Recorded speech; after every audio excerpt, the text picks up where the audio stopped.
GK with એમમાં આપ સૌનું સ્વાગત છે. મિત્રો, આજના વિડીયોમાં આપણે મહાગુજરાત આંદોલન વિશે મોસ્ટ આઈએમપી 125+ પ્રશ્નો જોઈશું, જે આવનાર પરીક્ષા માટે મોસ્ટ આઈએમપી રહેશે.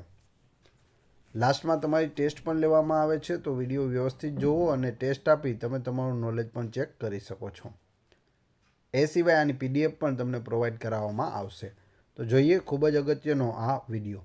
આમાંથી પ્રશ્નો છે તે વારંવાર પરીક્ષાઓમાં પૂછાતા હોય છે. મહાગુજરાત આંદોલનની શરૂઆત ક્યારે થઈ હતી? 8 ઓગસ્ટ 1956ના રોજ મહાગુજરાત આંદોલનની શરૂઆત થઈ હતી. મહાગુજરાત વિશે હું તમને જણાવી દઉં તો બૃહદ મુંબઈમાં આપણું ગુજરાત રાજ્ય અને મહારાષ્ટ્ર રાજ્ય બંને હતા. એક રાજ્ય હતું બૃહદ મુંબઈ, તેમાંથી અલગ થઈ અને મહાગુજરાતની માંગણી કરવા માટે મહાગુજરાત આંદોલન છે તે કરવામાં આવ્યું હતું, જેની શરૂઆત 8 ઓગસ્ટ 1956ના રોજ થઈ હતી. આગળ જોઈએ. મહાગુજરાત આંદોલનની આગેવાની કોણે લીધી હતી? ઇન્દુલાલ યાજ્ઞિકે લીધી હતી. ધાર કમિશનની સ્થાપના ક્યારે થઈ હતી? ઈસવીસન 1948માં થઈ હતી ધાર કમિશનની સ્થાપના. ધાર કમિશનની મુખ્ય ભલામણ કઈ હતી? ભાષાવાર પ્રાંત રચના ઉચિત નહીં હોવાની. ભાષાવાર છે તે પ્રાંત રચના ન થવી જોઈએ, એ ઉચિત નથી. કેમ કે મરાઠી બોલતા લોકો મહારાષ્ટ્ર માંગી રહ્યા હતા અને ગુજરાતી બોલતા લોકો છે તે ગુજરાત માંગી રહ્યા હતા. જેવીપી સમિતિની રચના ક્યારે કરવામાં આવી હતી? ઈસવીસન 1949માં જેવીપી સમિતિની રચના થઈ હતી. જેવીપી સમિતિમાં કયા સદસ્યો સામેલ હતા? તો તેમાં જવાહરલાલ નહેરુ જે, વલ્લભભાઈ પટેલ વી અને પટ્ટાભી સીતારામૈયા એટલે પી. જેવીપી જવાહરલાલ નહેરુ, વલ્લભભાઈ પટેલ અને પટ્ટાભી સીતારામૈયા, આ 3 સદસ્યો હતા. ફજલ અલી પંચની રચના ક્યારે કરવામાં આવી હતી? 29 ડિસેમ્બર 1953ના રોજ ફજલ અલી પંચની રચના થાય છે. ફજલ અલી પંચમાં કયા સદસ્યો સામેલ હતા? તો તેમાં ફજલ અલી અધ્યક્ષ હતા. હૃદયનાથ કુંજરૂ અને કે.એન. પાણીકર, આ 3 સભ્યો હતા ફજલ અલી પંચમાં. ફજલ અલી પંચના અધ્યક્ષ કોણ હતા? ફજલ અલી પોતે. મહાગુજરાત સીમા સમિતિની રચના ક્યારે અને કોની આગેવાની હેઠળ થઈ હતી? તો મહાગુજરાત સીમા સમિતિની રચના ઈસવીસન 1951માં થઈ હતી અને તેના આગેવાન હતા સર પુરુષોત્તમ દાસ, એની આગેવાનીમાં થઈ હતી. પહેલી મહાગુજરાત પરિષદ કોના અધ્યક્ષ સ્થાને મળી હતી?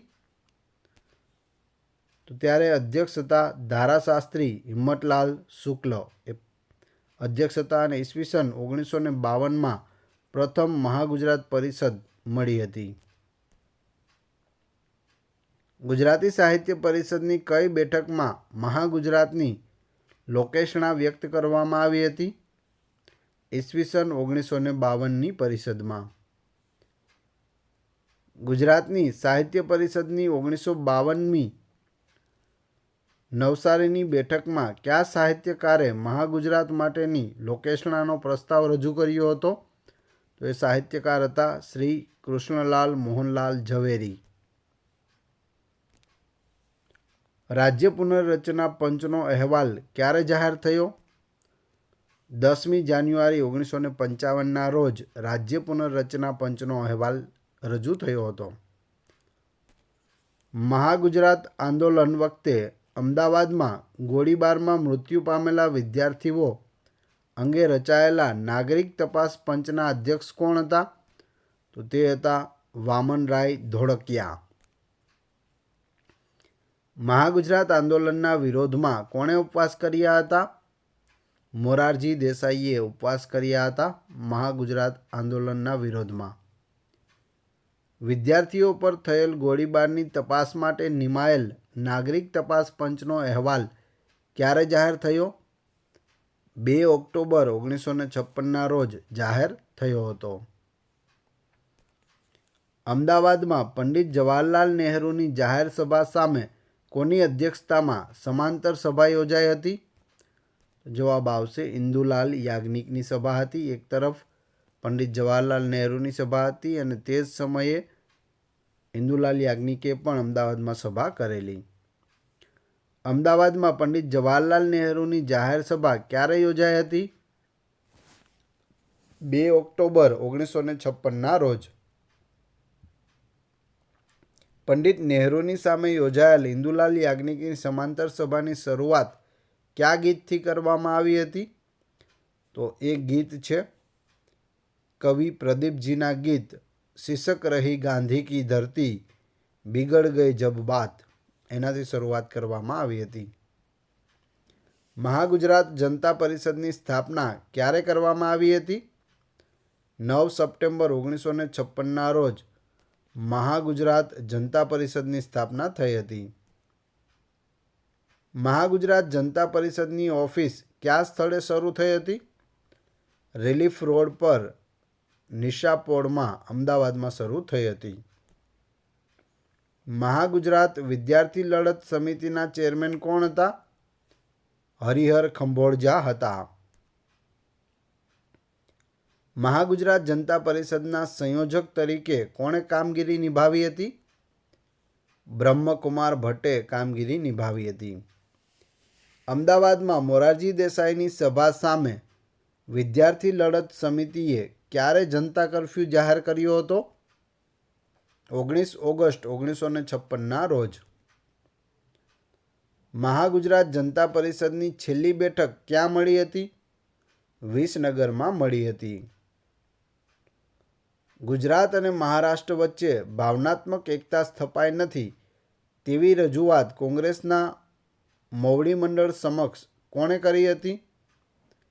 મુંબઈ રાજ્યના મુખ્યમંત્રી યશવંતરાવ ચૌહાણે કરી હતી.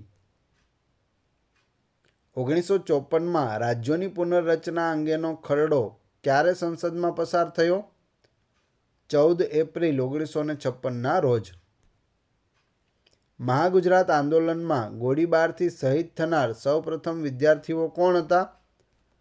તો તે હતા પૂનમચંદ, કૌશિક ઇન્દુલાલ વ્યાસ, સુરેશ જયશંકર ભટ્ટ, અબ્દુલ પીરભાઈ અને ડીજી દારાસ્વામી. તો આ બધા લોકો શહીદ થયા હતા. મહાગુજરાત જનતા પરિષદના મહામંત્રી કોણ હતા? હરિહર ખંભોળજા હતા મહામંત્રી. મહાગુજરાત આંદોલનના પ્રારંભે વિદ્યાર્થીઓ પર ગોળીબારનો આદેશ આપનાર અમદાવાદના ડીએસપી કોણ હતા? મિરાન્ડા હતા. મહાગુજરાતનો જંગ પુસ્તકના લેખક કોણ છે? યશપાલ પરીખ. લેકે રહેંગે ગુજરાત પુસ્તકના લેખક કોણ છે? બ્રહ્મકુમાર ભટ્ટ. લેકે રહેંગે ગુજરાત, મહાગુજરાત. મહાગુજરાત આંદોલન દરમિયાન મહાગુજરાત સપ્તાહની ઉજવણી ક્યારે કરવામાં આવી હતી? 1 થી 8 ઓક્ટોબર 1956ના રોજ. મહાગુજરાત લડત સમિતિના બેંક એકાઉન્ટનો વહીવટ કોણ સંભાળતું હતું? શેઠ રતિલાલ ખુશાલદાસ સંભાળતા હતા. મહાગુજરાત આંદોલનને સંસદમાં જમીનોના દલાલોની લડત તરીકે કોણે ગણાવી હતી? જવાહરલાલ નહેરુએ ગણાવી હતી. શું કહ્યું હતું? જમીનોના દલાલોની લડત એટલે મહાગુજરાત આંદોલન. જવાહરલાલ નહેરુનું આ સ્ટેટમેન્ટ હતું સંસદમાં. મહાગુજરાત આંદોલન દરમિયાન કુલ કેટલી સમાંતર સભાઓ યોજાઈ હતી? તો કુલ 3 સમાંતર સભાઓ યોજાઈ હતી. મહાગુજરાત આંદોલન દરમિયાન અમદાવાદ ઉપરાંત કયા સ્થળે સમાંતર સભા યોજાઈ હતી? વડોદરામાં પણ સભા યોજાઈ હતી. મહાગુજરાત આંદોલન દરમિયાન ઇન્દુલાલ યાજ્ઞિકે કયા સ્થળેથી પદયાત્રા કાઢી હતી? વડોદરાથી પાટણ સુધીની પદયાત્રા કરવામાં આવી હતી. મહાગુજરાત આંદોલન વખતે જરૂર પડીએ હું ઊભો રહીને ગોળીબાર કરાવીશ એવું વિધાન કોણે કર્યું હતું? મોરારજી દેસાઈએ કર્યું હતું. મોરારજી દેસાઈ પ્રથમ ગુજરાતી વ્યક્તિ કે જે વડાપ્રધાન બન્યા હોય. તેણે શું કહ્યું? જરૂર પડીએ હું ઊભો રહીને ગોળીબાર કરાવીશ. આવા તથ્યો છે તે પૂછવામાં આવે છે. જોડકામાં પણ પૂછાય છે કે આ વાક્ય કોણ બોલ્યું હતું અથવા આ વિધાન કોનું છે. તો ખાસ યાદ રાખતા જજો. વિડીયો પસંદ આવી રહ્યો હોય તો લાઈક અવશ્ય કરી દેજો. ચેનલ પર નવા હોય તો ચેનલને સબસ્ક્રાઈબ કરવાનું ના ભૂલશો, જેથી આગળ પણ તમને સારા સારા વિડીયો મળતા રહે. ગુજરાત કે નહેરુ હિન્દુ ચાચા સૂત્ર કોણે આપ્યું હતું? વિદ્યાર્થી નેતા રણજીત શાસ્ત્રીએ આપ્યું હતું. શું કહ્યું હતું? ગુજરાત કે નહેરુ હિન્દુ ચાચા. મહાગુજરાત આંદોલન દરમિયાન આપણી લોકશાહીમાં લોકો આપણી સાથે છે અને શાહીપણું એ નહેરુ સાથે છે તેવું વિધાન કોણે કર્યું હતું? સનત મહેતાએ કર્યું હતું. શું કહ્યું? તો લોકશાહીમાં લોકો આપણી સાથે છે અને શાહીપણું છે તે નહેરુ સાથે છે. બંદૂકની ગોળીઓ ઉપર નામ સરનામા લખેલા હોતા નથી. તે કોને વાગે તે કહી શકાય નહીં. કોના આ વિધાનથી મહાગુજરાતના આંદોલનમાં બળતામાં ઘી હોમાયું હતું? જવાબ આવશે ઠાકોરભાઈ દેસાઈનું આ વિધાન છે. મહાગુજરાત જનતા પરિષદના વકીલ તરીકે કોણે સેવા આપી હતી? શ્રી ડી.કે. શાહે સેવા આપી હતી. હું ગુજરાતને હિન્દુસ્તાનના ભલા માટે હોડમાં મૂકવા માટે તૈયાર છું, પણ હું હિન્દુસ્તાનને ગુજરાત માટે હોડમાં મૂકવા તૈયાર નથી. કોનું વિધાન છે? મોરારજી દેસાઈનું આ વિધાન છે. મસાલ સરઘસ દરમિયાન કોણે ઇન્દુલાલ યાજ્ઞિકને ચાંદીની મસાલ ભેટમાં આપી હતી? પ્રવીણ 40,000એ આપી હતી. મહાગુજરાત સાપ્તાહિકના તંત્રી તરીકે કોણે સેવા આપી હતી? મહેન્દ્ર દેસાઈએ આપી હતી. મહાગુજરાત આંદોલન નિરક્ષીર પુસ્તકના લેખક કોણ છે? ઈશ્વર પેટલીકર છે. કયું પુસ્તક છે? મહાગુજરાત આંદોલન નિરક્ષીર. મહાગુજરાત આંદોલનમાં કયા ગુજરાતી સાહિત્યકારે મહત્વની ભૂમિકા નિભાવી હતી? જયંતી દલાલ. ઇન્દુલાલ યાજ્ઞિક કે હરિહર ખંભોળજા મુંબઈ મહારાષ્ટ્રનું છે એમ કહેનારા કોણ છે? આ કોનું વિધાન છે? તો એ છે સર પુરુષોત્તમ દાસનું. મહાગુજરાતના ગરબાઓની રચના કરનાર ઘનશ્યામ ઠાકર ક્યાંના વતની હતા? નડિયાદના વતની હતા. 2 ઓક્ટોબર 1956ની નહેરુજીની સમાંતર સભાને ઇન્દુલાલ યાજ્ઞિક ઉપરાંત કોણે સંબોધી હતી? સનત મહેતા, પ્રબોધ રાવળ અને હરિહર ખંભોળજાએ સંબોધી હતી. શહીદ સ્મારકની રચના ક્યારે કરવામાં આવી હતી? 8 ઓગસ્ટ 1958ના રોજ શહીદ સ્મારકની રચના થઈ હતી. શહીદ સ્મારક સત્યાગ્રહનું નેતૃત્વ કોણ કરી રહ્યું હતું? જયંતી દલાલ કરી રહ્યા હતા. શહીદ સ્મારક આંદોલન કેટલા દિવસ ચાલ્યું હતું? 226 દિવસ સુધી શહીદ સ્મારક આંદોલન છે તે ચાલ્યું હતું. આંદોલનકારીઓ કયા સ્થળે શહીદ સ્મારક બનાવવાની માંગ કરી રહ્યા હતા? કોંગ્રેસ ભવનની સામે. મહાગુજરાત આંદોલન દરમિયાન શહીદ દિવસ ક્યારે મનાવવામાં આવતો હતો?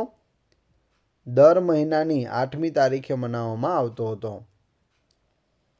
શહીદ સ્મારક સત્યાગ્રહને શાંત પાડવા માટે પ્રથમ શહીદ સ્મારક ક્યાં બનાવવામાં આવ્યું હતું?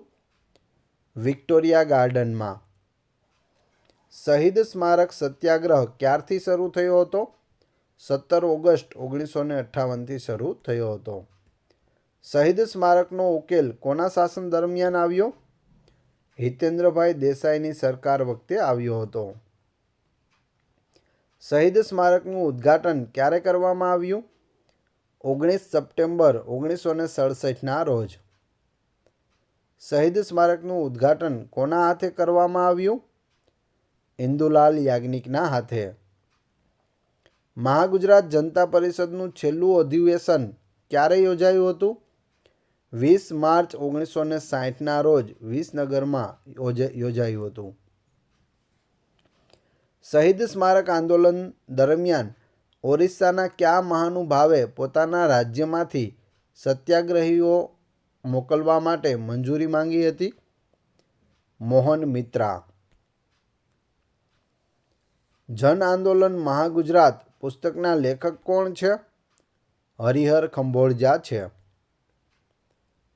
વડોદરામાં કોની સભાઓ સામે સમાંતર સભા યોજાઈ હતી? જવાહરલાલ નહેરુની સભાની સામે. સંયુક્ત મહારાષ્ટ્ર સમિતિ અને મહાગુજરાત જનતા પરિષદ વચ્ચેના પુના કરારનો વિરોધ કોણે કર્યો હતો? સર પુરુષોત્તમ દાસે કર્યો હતો. પુના કરાર સમજૂતીમાં મહાગુજરાત જનતા પરિષદના પ્રતિનિધિ તરીકે કોણે ભાગ લીધો હતો? ઇન્દુલાલ યાજ્ઞિક, હરિહર ખંભોળજા અને સનત મહેતાએ લીધો હતો. મહાગુજરાત આંદોલનમાં કઈ મહિલાઓએ સક્રિય ભૂમિકા ભજવી હતી? વિનોદિની નીલકંઠ, વીરબાળાબહેન નાગરવાડિયા, અરુણાબેન મહેતા, ચારુમતીબેન યોદ્ધા અને સવિતાબેન અમીન. આ બધી મહિલાઓએ સક્રિય ભૂમિકા ભજવી હતી મહાગુજરાત આંદોલનમાં. દ્વિભાષી રાજ્યને ક્યારે માન્યતા આપવામાં આવી? 7 ઓગસ્ટ 1956ના રોજ દ્વિભાષી રાજ્યને માન્યતા મળી હતી. દ્વિભાષી રાજ્ય અંગેના સત્તાવાર સમાચાર વર્તમાનપત્રોમાં ક્યારે જાહેર થયા હતા? 8 ઓગસ્ટ 1956ના રોજ. મહાગુજરાત આંદોલન કેટલો સમય ચાલ્યું હતું? 3 વર્ષ 8 મહિના અને 24 દિવસ સુધી મહાગુજરાત આંદોલન છે તે ચાલ્યું હતું. મહાગુજરાત આંદોલનમાં ઇન્દુલાલ યાજ્ઞિક ઉપરાંત સક્રિય ભૂમિકા ભજવનાર કયા નેતાઓ હતા? તો તેમાં મેન ઇન્દુલાલ યાજ્ઞિક હતા. તે સિવાય હરિહર ખંભોળજા, પ્રબોધ રાવળ, સનત મહેતા, જયંતી દલાલ, બ્રહ્મકુમાર ભટ્ટ, હિંમતલાલ શુક્લ, વામનરાય ધોળકિયા, શેઠ રતિલાલ ખુશાલદાસ, જી.આઈ. પટેલ, કરસનદાસ પરમાર અને જયમલ ઠાકોર હતા. મહાગુજરાત આંદોલન દરમિયાન થયેલી ખાંભી સત્યાગ્રહ વખતે થયેલા ગોળીબારની તપાસ કરવા કયા પંચની રચના કરવામાં આવી હતી? જસ્ટિસ કોટવાલ પંચની રચના થઈ હતી. મહાગુજરાત મારા મળદા પર જ થઈ શકશે એવું સ્ફોટક વિધાન કોણે કર્યું હતું? મોરારજી દેસાઈએ કર્યું હતું. શું કહ્યું? મહાગુજરાત મારા મળદા પર જ થઈ શકશે, હું જીવું છું ત્યાં સુધી નહીં થાય. સૌરાષ્ટ્ર, કચ્છ અને ગુજરાત મળીને એક ગુજરાત રાજ્ય બની શકે તેવા સંકેત 1948માં કોણે આપ્યા હતા? સરદાર વલ્લભભાઈ પટેલે આપ્યા હતા. મહાગુજરાત આંદોલનની વિરુદ્ધમાં ઉપવાસ પર ઉતરેલા મોરારજી દેસાઈને કોણે પારણા કરાવ્યા હતા? અમૃતલાલ હરગોવનદાસે પારણા કરાવ્યા હતા. મહાગુજરાત આંદોલનની વિરુદ્ધમાં કોણ ઉપવાસ પર ઉતર્યું? મોરારજી દેસાઈ, અને પારણા કરાવ્યા અમૃતલાલ હરગોવનદાસે. મહાગુજરાત આંદોલન વખતે આંદોલનના સમર્થનમાં અમદાવાદના મેયર પદેથી કોણે રાજીનામું આપ્યું હતું? ચિનુભાઈએ આપ્યું હતું. મુંબઈ દ્વિભાષી રાજ્યના વિભાજન અંગેનું બિલ સંસદમાં આખરી તબક્કામાં ક્યારે પસાર કરવામાં આવ્યું? 19 એપ્રિલ 1960ના રોજ. પૃથક ગુજરાતનો પ્રસ્તાવ સંસદમાં ક્યારે મૂકવામાં આવ્યો? 21 ઓગસ્ટ 1959ના રોજ. કચ્છ સૌરાષ્ટ્ર સમેત ગુજરાતી પ્રજા એક તંત્રમાં એકત્ર થાય એવી મારી અભિલાષા છે. સરદાર પટેલે આવું સૂચક વિધાન ક્યારે કર્યું હતું? 15મી ફેબ્રુઆરી 1948ના રોજ. મુંબઈ દ્વિભાષી રાજ્યના વિભાજન બિલને રાજ્યસભાએ ક્યારે પસાર કર્યું? 23 એપ્રિલ 1960ના રોજ. ડાંગની ભાષા મરાઠી છે એવી બીજી ખેર અને મોરારજી દેસાઈની જાહેરાતના વિરોધમાં ગુજરાતમાં કઈ સમિતિની રચના કરાઈ હતી? ગુજરાત સીમા સમિતિની રચના કરવામાં આવી હતી. 1956માં રચાયેલી દ્વિભાષી મુંબઈ રાજ્યમાં મહારાષ્ટ્ર અને ગુજરાતના મળીને કુલ કેટલા જિલ્લાઓ હતા? 43 જિલ્લાઓ હતા. અલગ ગુજરાત રાજ્યની સ્થાપના ક્યારે કરવામાં આવી? 1 મે 1960ના રોજ મહાગુજરાત આંદોલનનો અંત આવે છે અને ગુજરાત રાજ્યની સ્થાપના થાય છે. ગુજરાત કેટલો સમય મુંબઈ દ્વિભાષી રાજ્ય અંતર્ગત રહ્યું હતું? 1 નવેમ્બર 1956થી 30 એપ્રિલ 1960 સુધી.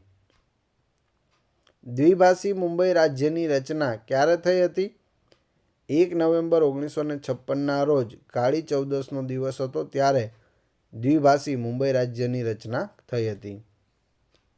દ્વિભાષી મુંબઈ રાજ્યના પ્રથમ મુખ્યપ્રધાન કોણ હતા?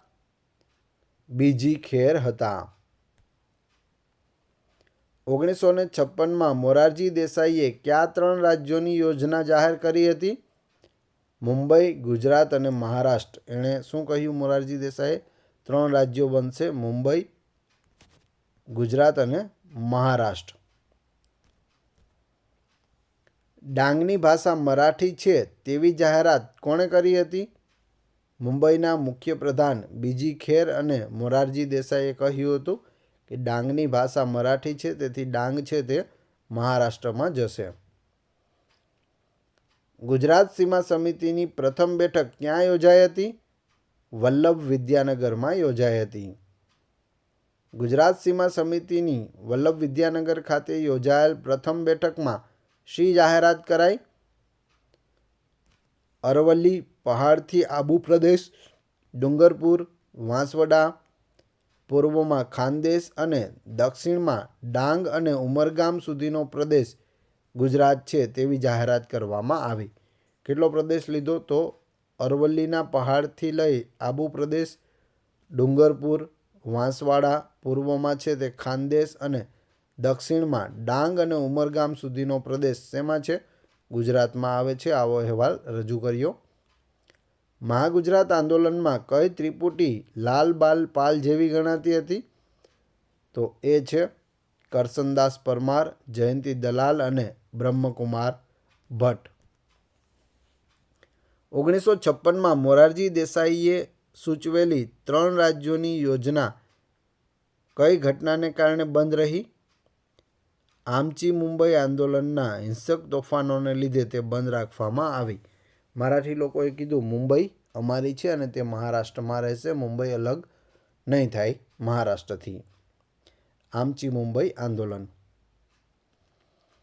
મહાગુજરાત પરિષદના પ્રમુખ કોણ હતા? હિંમતલાલ શુક્લ હતા.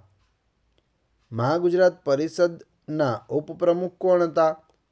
ઇન્દુલાલ યાજ્ઞિક. મહાગુજરાત પરિષદની રચનામાં વલ્લભ વિદ્યાનગરના કયા કેળવણીકારની મહત્વની ભૂમિકા હતી? ભાઈલાલભાઈ પટેલ. મહાગુજરાત જનતા પરિષદના 3 મુખ્ય ઉદ્દેશો કયા હતા? તો જોઈએ. એક છે કોંગ્રેસ ભવન આગળ થયેલ ગોળીબારની તપાસ થવી. બીજું, કોંગ્રેસ ભવન આગળ શહીદોની ખાંભી રચવી. અને ત્રીજું, ગુજરાતી ભાષી અલગ રાજ્યની રચના કરવી. મહાગુજરાત જનતા પરિષદે કયું સૂત્ર આપ્યું હતું? લાઠી ગોલી કી સરકાર નહીં ચલેગી. એ સૂત્ર છે તે આપ્યું હતું. મહાગુજરાતના પ્રસિદ્ધ થયેલા જાહેરનામામાં આરંભમાં શું જણાવવામાં આવ્યું હતું? તેમાં જણાવવામાં આવ્યું હતું ગુજરાતી બોલતા ભાઈ બહેનોનું ભારતના બંધારણમાં અંકાયેલા હક અને ફરજો સાથેનું અલગ રાજ્ય રચવાનો અમારો કુદરતી, જન્મસિદ્ધ અને અબાધિત હક છે. આવું લખેલું હતું. મહાગુજરાત આંદોલનકારીઓએ મહાગુજરાતનું જાહેરનામું ક્યારે બહાર પાડ્યું હતું? 26મી જાન્યુઆરી 1957ના રોજ બહાર પાડવામાં આવ્યું હતું. શહીદ સ્મારક સત્યાગ્રહ કેટલા સમય સુધી ચાલ્યો હતો? તો તે 17/8/1958થી 1/4/1959 સુધી ચાલ્યું હતું. મહાગુજરાત જનતા પરિષદનું વિસર્જન ક્યારે કરવામાં આવ્યું? 20 માર્ચ 1960ના રોજ. મહાગુજરાત જનતા પરિષદના કયા નેતાઓ પરિષદના વિસર્જનની તરફેણમાં ન હતા? ઇન્દુલાલ યાજ્ઞિક, દિનકર મહેતા અને હરિહર ખંભોળજા આ પરિષદના વિસર્જનની તરફેણમાં ન હતા. દ્વિભાષી મુંબઈ રાજ્યના વિભાજનના બિલને રાષ્ટ્રપતિએ ક્યારે મંજૂરી આપી? 25 એપ્રિલ 1960ના રોજ. દ્વિભાષી મુંબઈ રાજ્યના વિભાજનના બિલને મંજૂરી આપનાર રાષ્ટ્રપતિ કોણ હતા? ડૉક્ટર રાજેન્દ્ર પ્રસાદ હતા, જે આપણા ભારત દેશના પ્રથમ રાષ્ટ્રપતિ હતા. જેવીપી કમિશને પોતાનો અહેવાલ ક્યારે રજૂ કર્યો? 1 એપ્રિલ 1949ના રોજ રજૂ કર્યો હતો. ડાંગની ભાષા મરાઠી છે તેવા મુંબઈના મુખ્યપ્રધાન ખેર અને મોરારજી દેસાઈના વિધાન સામે કયા ગુજરાતી સંગીતકારે સિંહ ગર્જના કરી વિરોધ નોંધાવ્યો હતો? તો એ છે પંડિત ઓમકારનાથ ઠાકોર. મુંબઈને અલગ વહીવટ હેઠળ સૌરાષ્ટ્ર અને કચ્છ સહિત ગુજરાત અને વિદર્ભ સહિત મહારાષ્ટ્ર એમ અલગ રાજ્યોની રચના કરવામાં આવશે તેવી જવાહરલાલ નહેરુએ આકાશવાણી પરથી ક્યારે જાહેરાત કરી હતી? 17 જાન્યુઆરી 1956ના રોજ જાહેરાત કરી હતી. ગાંધીજીની વાતો કરનારા ગોળીબારને ભૂલી જાય છે, પરંતુ ગુજરાતની પ્રજા ગોળીબારને ભૂલે તેમ નથી. કોનું વિધાન છે? ઇન્દુલાલ યાજ્ઞિકનું વિધાન છે. મહાગુજરાત આંદોલનના કયા નેતાઓની ધરપકડ કરીને કરવાળા જેલમાં મોકલી આપવામાં આવ્યા હતા? બ્રહ્મકુમાર ભટ્ટ, જયંતી દલાલ અને હરિહર ખંભોળજા. વડોદરામાં જવાહરલાલ નહેરુની સભા સામે મહાગુજરાત જનતા પરિષદની સમાંતર સભા ક્યારે યોજાઈ હતી? 8 નવેમ્બર 1958ના રોજ. લોકસભામાં દ્વિભાષી રાજ્ય રચવાનો ઠરાવ કેટલા મતથી પસાર થયો હતો? 241 વિરુદ્ધ 40 મતથી પસાર થયો હતો. હવે તમારી ટેસ્ટ. જે આપણે વિડીયો જોયો તેમાંથી તમને અહીં પ્રશ્નો પૂછવામાં આવે છે, જેના જવાબ તમારે કોમેન્ટ બોક્સમાં આપવાના છે, જેથી મને ખ્યાલ આવે કેટલા લોકો વ્યવસ્થિત વિડીયો જુએ છે અને કેટલા લોકોને આ પ્રશ્નોના જવાબ આવડે છે. પ્રથમ પ્રશ્ન છે, મહાગુજરાત આંદોલનની શરૂઆત ક્યારે થઈ હતી? બીજો પ્રશ્ન, મહાગુજરાત આંદોલનના વિરોધમાં કોણે ઉપવાસ કર્યા હતા? ત્રીજો પ્રશ્ન, જન આંદોલન મહાગુજરાત પુસ્તકના લેખક કોણ છે? ચોથો પ્રશ્ન, ગુજરાત સીમા સમિતિની પ્રથમ બેઠક ક્યાં યોજાઈ હતી? 4-4ના ક્રમશઃ કમેન્ટ બોક્સમાં જવાબ આપી દેજો. ન આવડતા હોય તો ફરીથી વિડીયો જોઈ લેજો. આ વિડીયોની PDF મેળવવા માટે તમે ટેલિગ્રામમાં GK with AM ચેનલની મુલાકાત લઈ શકો છો, જેની લિંક ડિસ્ક્રિપ્શનમાં પણ આપેલી છે. વિડીયો પસંદ આવ્યો હોય તો લાઇક, કોમેન્ટ, શેર અને સબસ્ક્રાઈબ કરવાનું ના ભૂલશો. આ ચેનલ ઉપર ઘણા બધા વિડીયો અવેલેબલ છે. તમે ચેનલના નામ ઉપર ક્લિક કરી વિડીયોમાં જઈ બધા જ વિડીયો જોઈ શકો છો. Thanks for watching my video.